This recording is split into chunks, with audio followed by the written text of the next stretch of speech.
Assalamualaikum warahmatullahi wabarakatuh. Alhamdulillahirrabbilalamin. Wassalatu wassalamu ala asrafil mursalin Muhammad wa ala alihi wa sahbihi ajmain. Dulur-dulur seiman, banyak orang celaka karena salah ucap, keselio lidah, atau bicara yang buruk. Banyak permusuhan dan perselisihan terjadi akibat perbuatan lisan, baik itu dikeluarkan oleh salah satu pihak atau oleh yang lain. Sebaliknya, lisan pun banyak mengantar orang ke jenjang kesuksesan.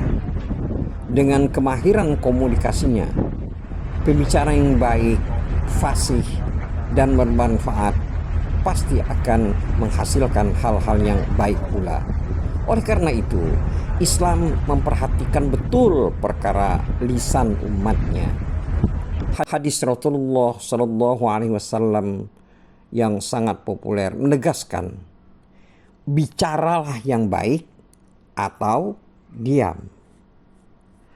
Barang siapa yang beriman kepada Allah dan hari akhir, hendaklah berbicara yang baik, atau jika tidak demikian, hendaklah dia diam. Hadis riwayat Bukhari dan Muslim. Dulur-dulur seiman, Islam mengajarkan umatnya agar berbicara yang baik dari sisi substansinya dan cara penyampaiannya, sekaligus melarang umatnya untuk berbicara kotor, menuduh, mencela, dan mengutuk yang tidak pada tempatnya. Dalam hadis riwayat Tirmizi, Nabi bersabda, seorang mukmin tidak menuduh, melaknat, dan tidak berkata kotor, dan tidak mencela. Dulur-dulur seiman, ciri-ciri pembicaraan yang baik adalah isinya bermanfaat, mengandung hikmah atau kebajikan, membuat senang pendengarnya, tidak menyakiti hati orang lain, dan tidak membuat orang lain marah.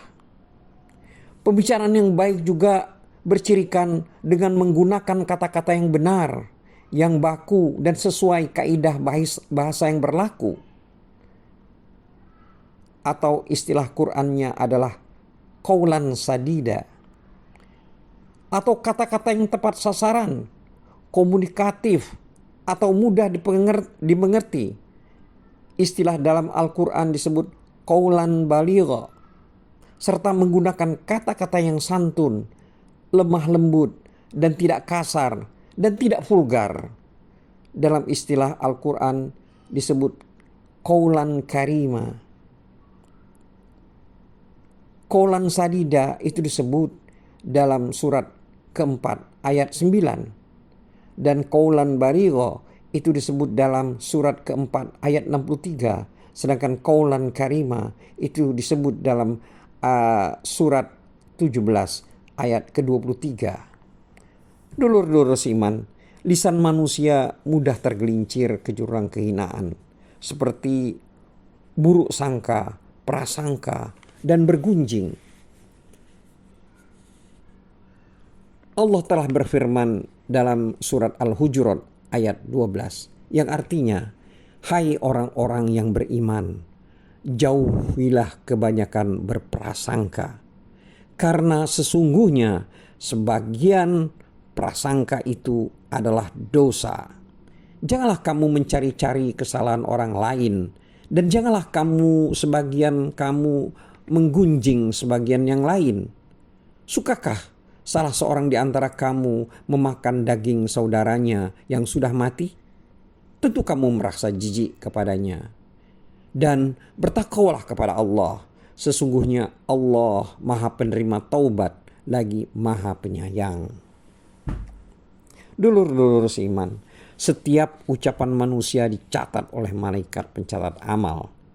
Allah Subhanahu wa Ta'ala menegaskan adanya pengawasan itu dalam kehidupan manusia, seperti yang tercantum dalam surat Qaf ayat 16-18 yang artinya, dan sesungguhnya kami telah menciptakan manusia dan mengetahui apa yang dibisikkan oleh hatinya, dan kami lebih dekat kepadanya daripada urat lehernya sendiri, yaitu ketika dua orang malaikat mencatat amal perbuatannya. seorang duduk di sebelah kanan dan yang lain duduk di sebelah kiri. Tiada suatu ucapan apapun yang diucapkannya melainkan di dekatnya malaikat pengawas yang selalu hadir. Dulur-dulur seiman, kualitas kemusliman seseorang juga menjadi ditentukan salah satunya adalah oleh lisannya. Muslim sejati tidak akan pernah menyakiti sesama muslim dengan lisannya atau mengucapkan kata-kata yang menyakiti hati orang lain.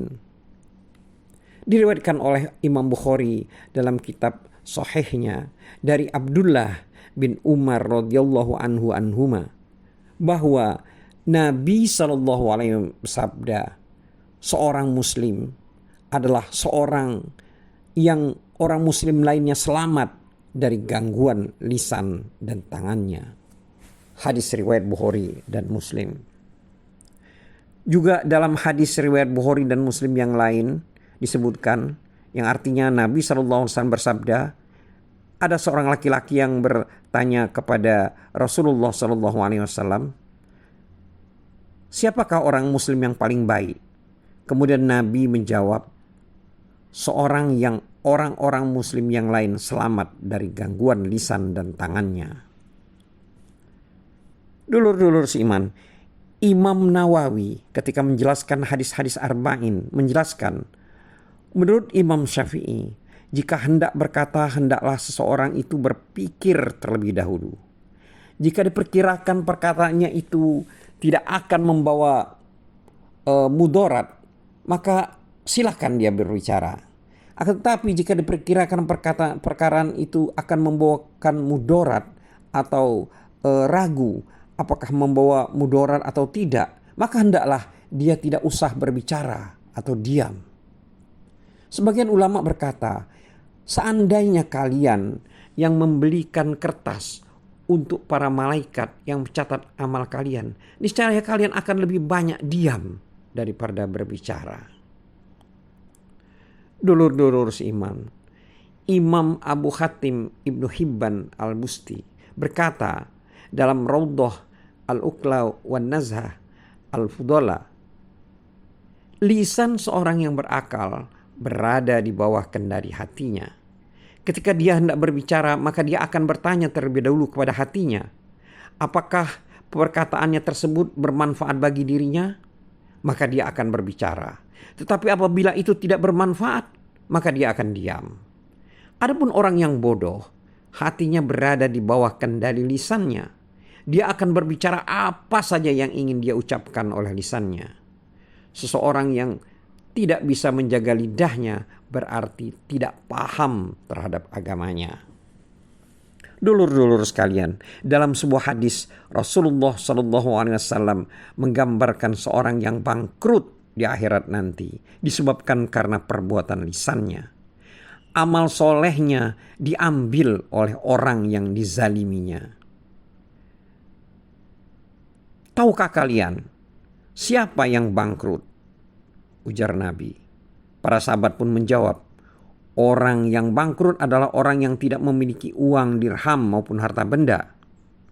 Kemudian beliau menimpali, sesungguhnya orang yang bangkrut itu di kalangan umatku adalah orang yang datang pada hari kiamat dengan membawa pahala sholat, pahala puasa, dan zakat.